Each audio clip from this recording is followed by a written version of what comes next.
do you all know about the marine heat waves? Actually, all the small kind of activities which we are day by day doing to pollute our environment is eventually leading towards a major global climatic change event.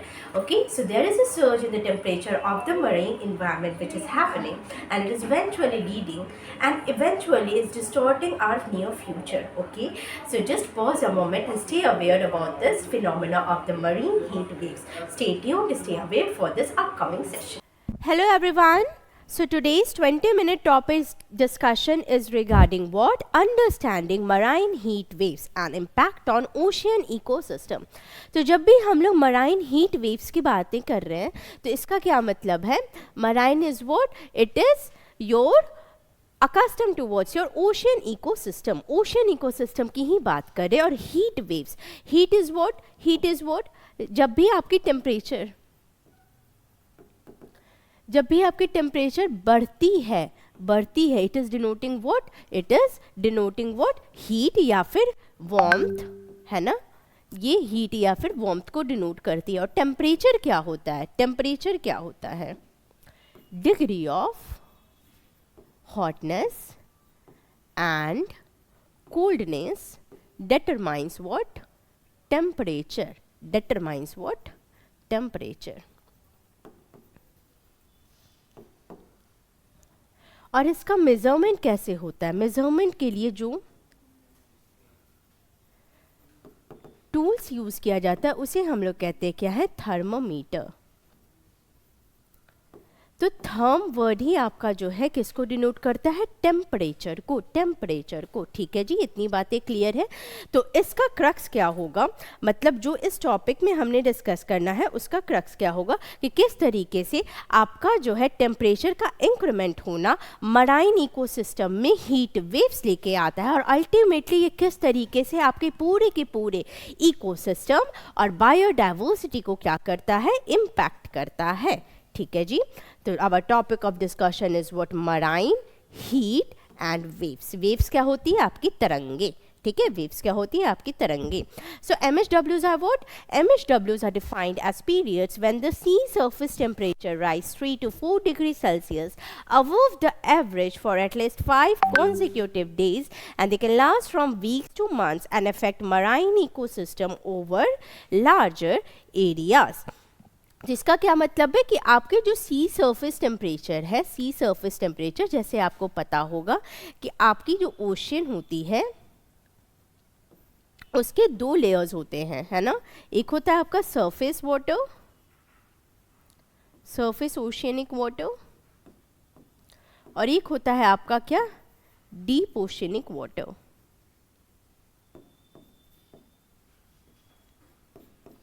तो जो आपका surface oceanic water है कायदे से वही आपका जो है फोटोन्स रिसीव कर रहा है। फोटोन्स क्या होता है आपका? फोटोन्स क्या होता है? सनलाइट। ठीक है, सनलाइट से रिसीव होने वाले रेज से ही हमें क्या मिल रहा है? फोटोन्स मिल रहा है। ठीक है, तो ये जोन क्या कहलाता है? आपका फोटिक जोन। ये क्या कहलाता है? आपका फोटिक जोन। ठीक है, तो कायदे से अगर यही सनलाइट रिसीव कर रहा है तो गर्मी किस में आएगी? आपके सी सरफेस टेम्परेचर को हम लोग क्या करेंगे? अकाउंटेबिलिटी में लेंगे। ठीक है, और ये कितना डिग्री से बढ़ रहा है? तो यहाँ पे आपका जो है 3 से 4 डिग्री का राइज हो जाता है, 3 to 4 डिग्री का इंक्रीमेंट हो जाता है। 3 to 4 डिग्री टेम्परेचर क्या हो जाता है? सर्ज कर जाता है। ठीक है, सेल्सियस जो है टेम्परेचर क्या करता है? सर्ज करता है। सर्ज मतलब क्या होता है? बढ़ जाता है, इंक्रीमेंट करता है। जिसका पीरियड जो है वो कब तक देखा जाता है? 5 consecutive days एट लिस्ट। मतलब क्या है कि अगर आज 1 मार्च है तो लगातार 5 दिनों तक, कॉन्जिक्यूटिव मतलब क्या होता है? लगातार, without even break of 1 day। जब 5 consecutive days के लिए इवेंट होता है और जो कि ये तो एट लिस्ट हो गया ना, एट मैक्स ये मंथ्स तक भी जा सकता है ना, 1 month 2 month और whatsoever it can continue, but at least कितने दिनों के लिए होना चाहिए? 5 consecutive days, and this can be a question for your prelims. ठीक है, and last from weeks to months and affect what marine ecosystem over the larger areas. Why larger areas? क्योंकि आपकी जो अर्थ है वो आपके जो है अगर 25% लैंड मास से कवर्ड है तो आपका 75% ओशियनिक या फिर मराइन इकोसिस्टम से ही कवर्ड है, इकोसिस्टम से ही कवर्ड है, इकोसिस्टम से ही क्या है कवर्ड है। और इकोसिस्टम होता क्या है? The interaction between biotic and abiotic components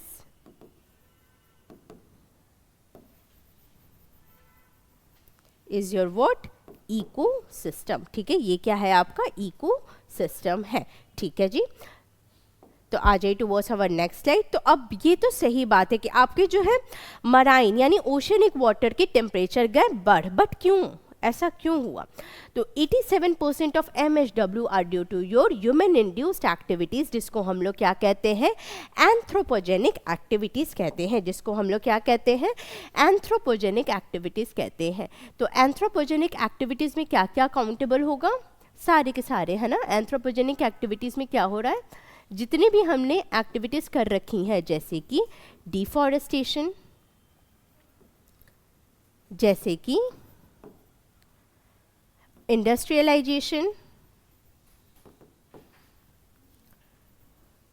जैसे कि अर्बनाइजेशन,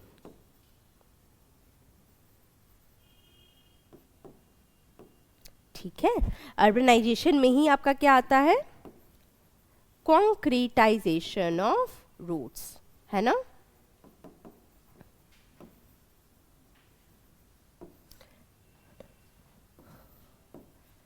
जैसे कि वेहिक्यूलर इमिशन,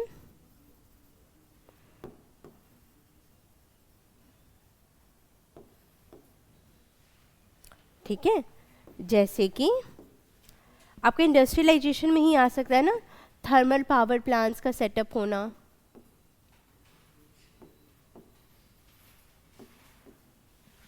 ठीक है। और फिर आपका पुअर वेस्ट मैनेजमेंट,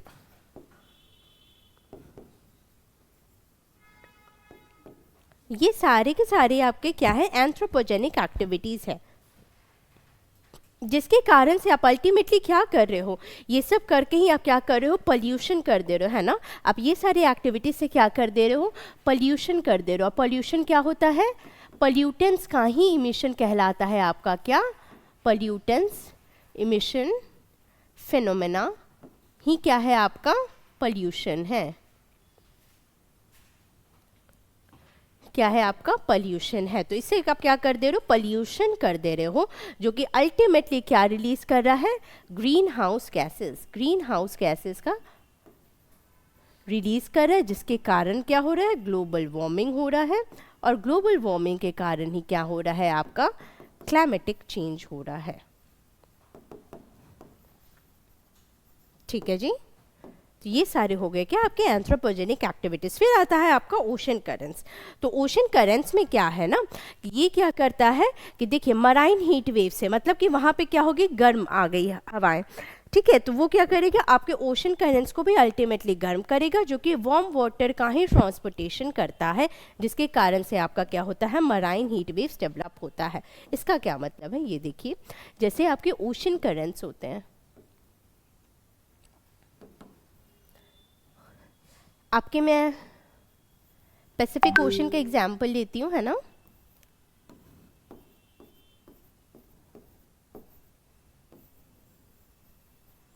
ये आपका क्या हो गया? यूरेशिया का पोर्शन हो गया, है ना। यहाँ पे ही क्या हो गया? आपका ऑस्ट्रेलिया हो गया। यहाँ पे आपका क्या आ जाता है? सदर्न अमेरिका आ जाता है। इसके ऊपर आपका क्या आ जाता है?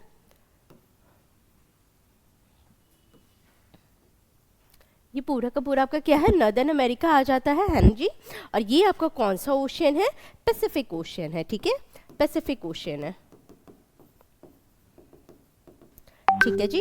तो देखिए, जब साउथ अमेरिका की बात करूं मैं, तो साउथ अमेरिका से एक कोल्ड करंट बहता है, कोल्ड करंट बहता है, जिसको क्या कहते हैं? हमबोल्ट करंट, या फिर इसी को कहते क्या है? Peruvian current.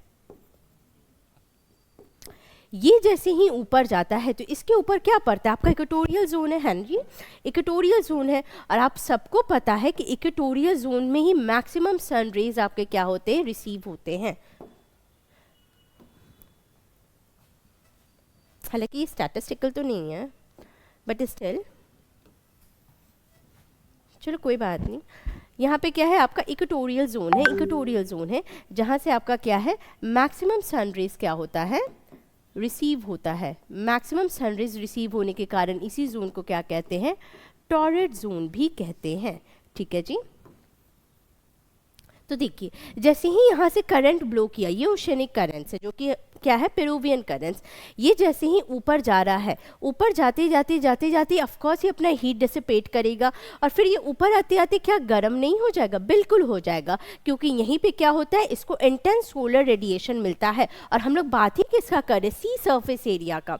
तो सी सर्फेस एरिया में ऑफकोर्स आपके सनरेज मिल रहे हैं, तो ये वाले जो है वार्म हो जाते हैं ओशन करंट्स। एक तो जैसे जैसे ये कोल्ड जो है मूव करेगा टुवर्ड्स योर इक्वेटर, अपना हीट, ये अपना जो कूलनेस है वो क्या करेगा, लूज कर देगा, अपना कूलनेस लूज करेगा और धीरे धीरे गर्म होते जाएगा, क्योंकि ये कहाँ इंटर कर रहा है, इक्वेटोरियल जोन में ये इंटर कर दे रहा है।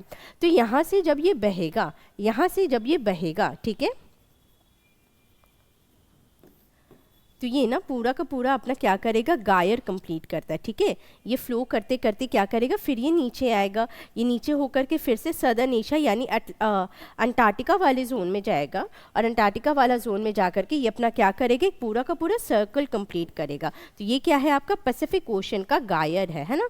यही सर्कल जो ओशन करंट्स कंप्लीट कर रहे हैं ना, ये जो सर्कल ओशन करंट्स कंप्लीट कर रहे हैं, ये और कुछ भी नहीं है, तो ये क्या है आपका गायर।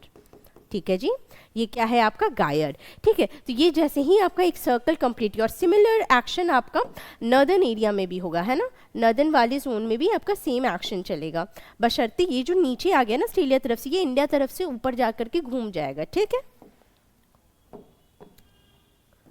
ये कुछ इस डायरेक्शन में ही अपना गायर क्या करेगा, कंप्लीट कर देगा। ठीक है, तभी तो यहाँ पे क्या पड़ता है आपका जापान, और ये देखिए तो जापान बीच वाले जोन में है कि नहीं, यहाँ पे ना तो ज़्यादा गर्म है ना तो यहाँ पे ज़्यादा ठंडा है। ओशन करेंट्स की बात करें तो यहाँ पे क्यूरोशियो और ओयोशियो करंट मिलते हैं, जिसके कारण से यहाँ की ब्लू इकोनॉमी बहुत ज़्यादा फ्लरिश है। ठीक है, ब्लू इकॉनमी बहुत ज़्यादा फ्लरिश है। तो जो पैसिफिक ओशन है, जो पैसिफिक ओशन है वो आपका क्या बना देता है, गायर बना देता है, और इस तरीके से आपका क्या चलता है, एक पूरा का पूरा सर्कल ये कंप्लीट कर लेता है।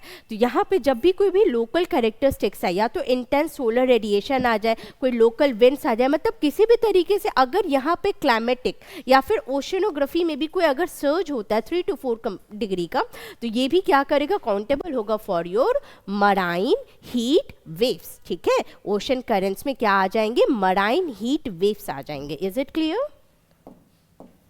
उसके बाद देखिए आपका नेक्स्ट टॉपिक क्या है, इसमें एटमॉस्फेरिक कंडीशन। तो जो भी विंड पैटर्न है, जैसे कि एल नीनो, वो भी वार्मिंग कर सकता है। नेचुरल वेलेबिलिटी, अभी मैंने बताया था, कुछ भी अगर सीजनल है ना, सीजनल, रीजनल या फिर टेम्पोरल वेरिएबिलिटी आती है आपके क्लाइमेटिक पैटर्न्स में, वो भी क्या गर्म नहीं करेगा मराइन हीट वेव्स को, ऑफ कोर्स करेगा, है ना, क्योंकि ये आपका कैसा जोन पे, सी सरफेस एरिया वाले जोन पे है, जो कि आपका क्लाइमेटोलॉजी वाला एस्पेक्ट यानी एटमॉस्फेयर से लगता है ना। सी सरफेस एरिया के ऊपर जस्ट तो है ही आपका विंड्स है, एटमॉस्फेरिक लेयर है, स्पेसिफिकली आपका ट्रोपोस्फेयर है। ठीक है, तो ये सब लग करके अकाउंटेबल होगा for your marine heat waves. तो ट्रेंड्स और प्रोजेक्शंस की मैं बात करूं तो फ्रीक्वेंसी इसकी बढ़ चुकी है और दुगनी हो चुकी है। 50% बढ़ोतरी देखी गई है in the duration over the last decades, मतलब 10 साल के एक्सपेंशन में। और प्रोजेक्शन ये इंडिकेट करता है कि 2100 तक, मतलब अभी हम लोग कौन सी ईयर में, 2025 में है, जैसे जैसे हम लोग आगे बढ़ेंगे 2100 पहुंचते पहुंचते तक फ्रिक्वेंसी इसकी बढ़ जाएगी टुवर्ड्स 20 to 50 टाइम्स। यानी आज अगर एक साइक्लोन, आज अगर एक मरीन हीट वेव्स आ रहा है ना, तो कल को वो 20 मराइन हीट वेव्स आएगा, है ना, 50 मराइन हीट वेव्स आएगा। ठीक है, तो यहाँ पे मैनीफोल्ड इंक्रीज होगा। ठीक है, प्री इंडस्ट्रियल लेवल्स की तो बात ही नहीं करनी है ना। प्री इंडस्ट्रियल लेवल में कंडीशन फिर भी बहुत सुधरा हुआ था, इंडस्ट्रियलाइजेशन आने के बाद, है ना। अभी हम लोग कौन से एरा में चल रहे, पोस्ट इंडस्ट्रियलाइजेशन एरा।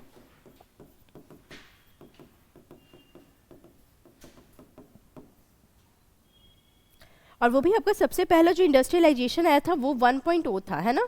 तो पोस्ट इंडस्ट्रियलाइजेशन में भी 1.0 एरा की मैं बात कर रही हूँ। अभी फिलहाल आपका IR 4.0 भी है ना, इसकी भी बातें आपकी चल रही है ना। तो उस उधर क्या है, इंडस्ट्रियल रेवोल्यूशन है IR, तो उसके क्या है इंटेंसिटी जो है वो 10 गुना बढ़ चुकी है, ठीक है, 10 फोल्ड्स। ठीक, तो मराइन इकोसिस्टम पे क्या इसका इम्पैक्ट पड़ेगा, ऑफ कोर्स इकोसिस्टम आपके डिस्टर्ब होंगे, कोरल ब्लीचिंग होगा, लॉस ऑफ बायोडाइवर्सिटी होगा, हैबिटेट डिस्ट्रक्शन होगा, ब्लू इकोनॉमी से अल्टीमेटली क्या होगी, इफेक्टेड होगी। इकोनॉमिक कॉन्सिक्वेंस तो आएंगे ही आएंगे, है ना। साथ ही साथ आपका जो इकोलॉजिकल इक्विलिब्रियम है, इकोलॉजिकल इक्विलिब्रियम है वो पूरा का पूरा क्या हो जाएगा, इम्बैलेंस हो जाएगा, इम्बैलेंस हो जाएगा, ठीक है। जिसके कारण और ज़्यादा आपके क्या आने की संभावना है, डिजास्टर्स आने की संभावना है ना। जितने भी आपके ओशनिक डिजास्टर्स है, साइक्लोन, स्टॉर्म्स, थंडरस्टॉर्म्स भी आपके ऐसे ऑरिजिनेट तो होते हैं लैंड पे, ठीक है, बट स्टिल ये सब आपके एक दूसरे से इंटर रिलेटेड ही होते हैं। जैसे ग्लेशियर लेक आउटबर्स्ट फ्लड हो गया, है ना, उसके बाद फिर आपका सुनामी आ सकता है, ठीक है, हुरिकेन्स आएगा, टाइफून्स आएंगे, है ना। तो सारे के सारे आपके किसमें रिजल्टेंट होंगे, फ्लड्स आ सकते हैं, है ना, डिजास्टर्स डिवास्टेटिंग फ्लड्स आ सकते हैं, which is what your extreme weather events, ठीक है। और ये इसके बाद 2 केस स्टडी मेंशन है कि ब्लॉब इवेंट हुआ था 13-15 में, और 20 में मतलब 2020 में क्या हुआ, मराइन हीट वेव कहाँ आया, गल्फ ऑफ मन्नार में। गल्फ ऑफ मन्नार कहाँ लोकेटेड है, आपका तमिलनाडु और राम सेतु के बीच वाला जो जोन है ना, इधर देखिए, इधर ही क्या पड़ता है आपका, गल्फ ऑफ मन्नार, ठीक है जी। तो वहाँ पे भी आपका क्या आया है, मराइन हीट वेव्स आए हैं, ठीक है, जहाँ पे आपका 85% कोरल ब्लीचिंग हो चुका है, ठीक है जी। वे फॉरवर्ड आप बना सकते हैं कि हाँ जी, मॉनिटरिंग रिसर्च करिए, मिटिगेशन स्ट्रैटेजी लाइए और कम्युनिटी इंगेजमेंट लाइए, जिसमें कि क्या करना चाहिए, प्रो पीपल पार्टिसिपेशन होना चाहिए, ठीक है, प्रो पीपल पार्टिसिपेशन होना चाहिए। जैसे कौन मुझे बताएगा कि चिपको मूवमेंट किसने लाया था, सुंदरलाल बहुगुणा ने, ठीक है। तो वो हो जाएगा आपका क्या, प्रो पीपल पार्टिसिपेशन, ठीक है जी। तो ये सारे आप कम्युनिटी इंगेजमेंट लाइए, है ना, कम्युनिटी इंगेजमेंट लाइए। तो उस तरीके से आप क्या कर सकते हैं, डिजास्टर्स के डिवास्टेटिंग इम्पैक्ट को क्या कर सकते हैं, फ्यूचर डिजास्टर्स को भी मिटिगेट आप कर सकते हैं, ठीक है जी। With this I am winding up this session, thanks for watching and staying tuned, okay. और जाते जाते आप मुझे ये कमेंट बॉक्स में बताएंगे कि कोरल ब्लीचिंग क्या होती है, और इससे रिलेटेड मैं आपको 3 टर्म्स देती हूँ जो कि आप मुझे डिफाइन करोगे। एक तो होता है सबसे पहला सिम्बायोसिस, सेकेंड लिखिए आप जूज़ैंथेले,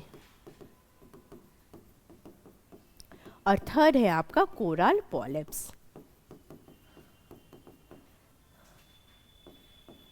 उसी के साथ साथ आपके हर मंडे टू संडे आपके जो है क्लासेस चलते हैं on your YouTube channel for your prelims 4O, ठीक है। और अभी शायद यूट्यूब चैनल पे बंद हो चुका है, वो ऐप के थ्रू चल रहा है, बट वो जो है आप इस ऑफिस के नंबर पे कांटेक्ट कर सकते हैं, और ऐप के थ्रू फ्री है बिल्कुल, मतलब ऐप के थ्रू बस रजिस्टर करवाना है और आपको एक्सेस मिल जाएगा। If you will getting like any benefit from us, so we will be happy enough to serve you, ठीक है। और उसके साथ साथ NCERT बैच भी आ रहा है जो कि आपके अप्रैल से कमेंस हो जाएगा। So don't waste your time, start your preparation as early as possible, okay जी। Take care, good luck, bye bye, thanks for watching.